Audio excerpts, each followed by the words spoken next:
27 pouces à 250 €, 4K 160 Hz, 1080p 320 Hz en mode dual, comment c'est possible? Je comprends même pas que cet écran puisse exister à l'heure actuelle sur le marché. C'est le Titan Army P2712V.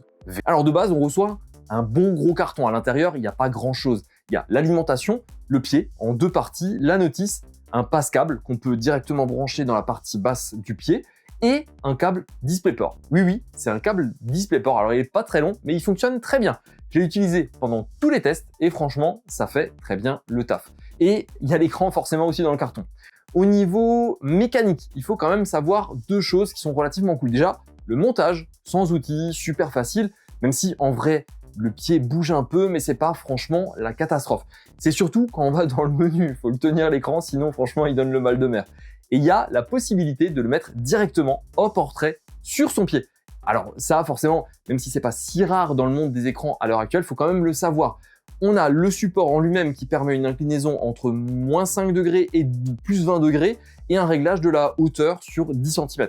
L'angle de pivot sur les côtés, c'est moins 90 à plus 90 degrés. Le pied est pas trop mal, assez stable, ça bouge pas trop vraiment.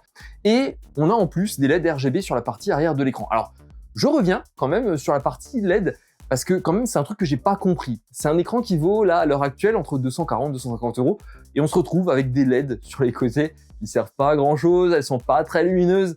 Même si vous le mettez devant un mur blanc, et franchement, faut être dans la pénombre, dans la nuit totale pour voir quelque chose. Et franchement, je trouve ça dommage. J'aurais préféré qu'ils enlèvent carrément les LED et qu'ils mettent ça dans les boutons pour naviguer dans le menu parce que franchement...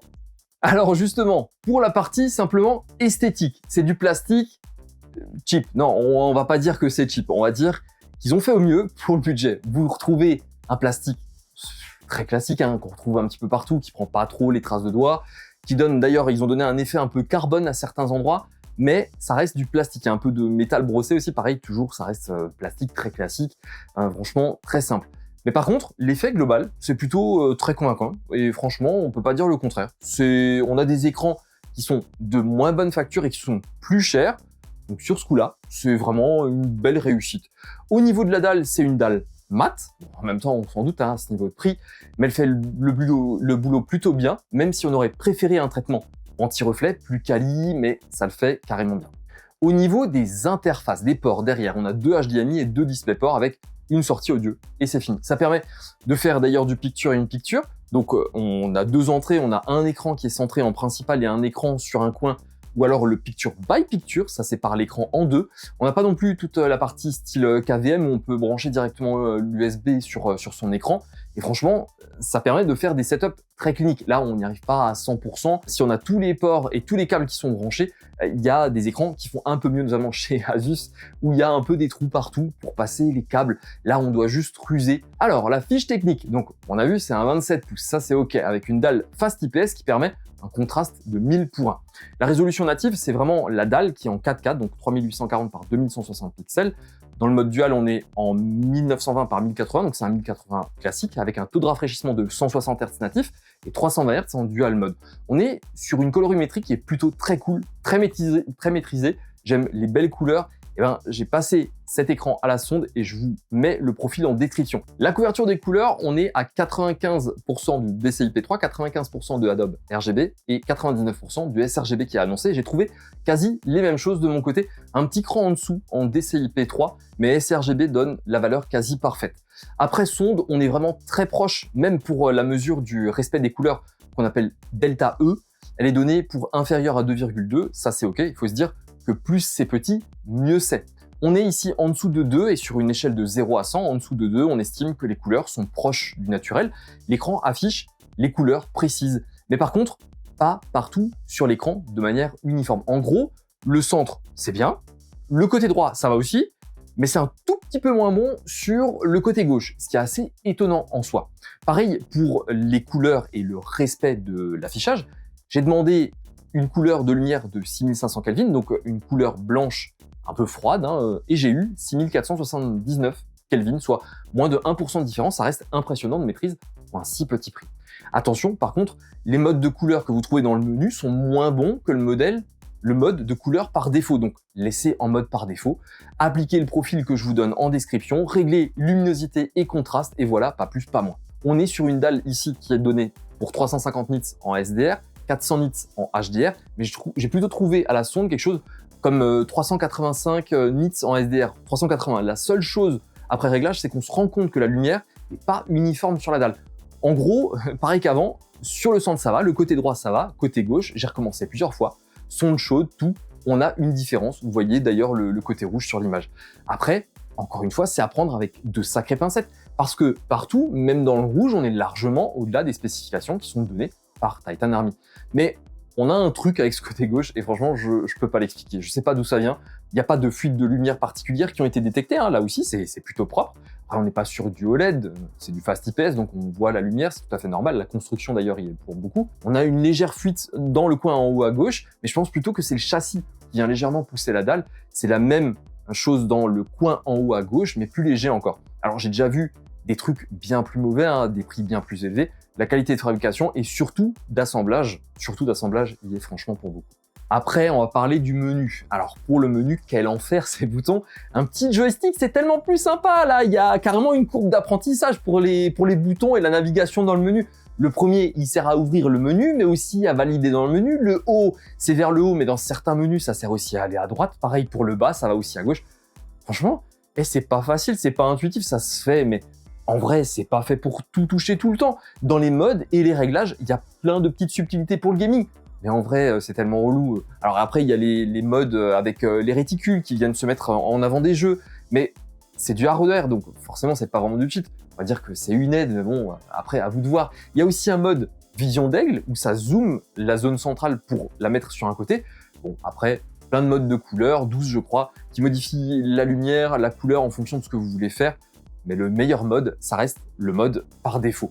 On a aussi la possibilité de changer la saturation, les couleurs de base. Mais encore une fois, moi si j'étais vous, une fois le profil appliqué, stop, on touche plus, on va pas se perdre quand avec le profil, on a déjà des résultats franchement comme celui-là. Le menu rapide finalement, c'est celui qui nous sert le plus pour changer la luminosité et changer pour le dual mode. Par contre, sous Windows, s'il vous plaît, le dual mode, pas de changement en cours de route dans les menus du jeu ou quoi. J'ai testé pour vous, ça marche pas, ça décale tout, s'en sort pas, on règle avant de jouer, puis c'est tout.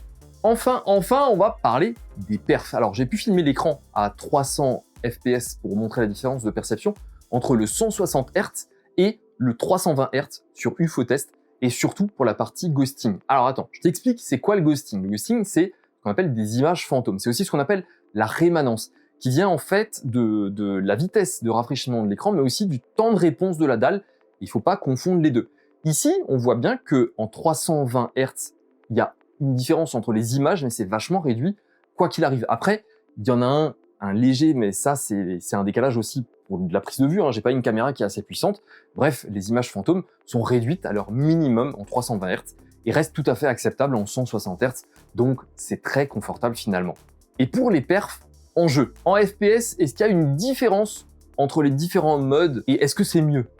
Hell yeah! J'ai toujours un 180 Hz. Déjà, c'est un truc sympa, mais le 320 Hz en FPS, mais waouh, sur CS2, c'est tellement fluide, tellement smooth. L'input lag, il y en a quasiment plus, ou tellement imperceptible que votre œil détecte des ennemis, mais franchement bien mieux qu'avant. Mais l'écran, ça reste le premier truc à modifier. Jouer à des FPS hyper rapides comme ça donne vraiment un avantage. C'est un peu comme si on passait de l'ADSL à la fibre. La latence, elle change tout. Tout d'un coup, on voit mieux, on est plus réactif. Et vraiment, je me suis étonné à voir des ennemis que j'avais vus à peine une fraction de seconde dans mon champ de vision, que je ne voyais pas avant, et c'était juste incroyable. Parfois, j'avais l'impression de tricher, mais absolument pas. Après, mon plus gros problème, à moi, ça reste à viser, mais ça, franchement, c'est le talent, c'est rien d'autre. Je suis nul, puis c'est tout. Pour les jeux beaux, alors là aussi, on prend son pied, mais d'une manière totalement différente. On prend super plaisir à regarder ce qui se passe autour. Même si on peut aussi bien jouer à fond, mais purée, un Forza Horizon 5 en 4K Ultra qui tourne à presque 160 fps, avec des couleurs qui sont magiques, ça donne tout de suite envie de jouer et de jouer et de jouer encore. Pour l'immersion, ça marche carrément. Avec un bon casque, une bonne manette, un bon clavier souris, vous faites comme vous voulez, on se prend carrément au jeu. On y va, on a envie, on va même en reprendre un petit bout. On pourrait passer en 300 Hz, mais aucun intérêt, c'est des jeux qu'on aime voir autant qu'on aime y jouer. Et Je suis même étonné à me faire des moments juste où je regarde le paysage, alors que je l'avais plus fait depuis super longtemps. Alors, conclusion, je le garde. J'ai rarement été hypé par un écran avec un tel rapport qualité-prix qui coûte si peu cher, mais qui donne des perfs aussi agréables et des couleurs aussi sympas. Le rapport qualité-prix est juste impressionnant. Il est super génial. Il va aller super bien dans mon setup en remplacement de mon vieux Samsung qui est là, qui en pouvait plus et qui accusait le poids des années. Franchement, la seule chose qui est dommage, c'est que cette dalle, la même, n'existe pas en 34 pouces en résolution équivalente, parce que là, ça serait le Graal parfait, et même mon 180 Hz, il jarterait. Mais forcément, ça n'existe pas dans ces gammes de prix. Alors, pas grave, moi ça me va hyper bien. Si vous cherchez franchement un fast IPS à plus de 300 Hz, à 250 € ou moins, franchement, foncez. Un très grand merci à Titan Army pour l'envoi et la patience sur ce test. Comme d'hab, n'oubliez pas de vous abonner, de liker, de commenter. Et moi, je vous dis à bientôt pour la prochaine vidéo. Des bisous. Salut!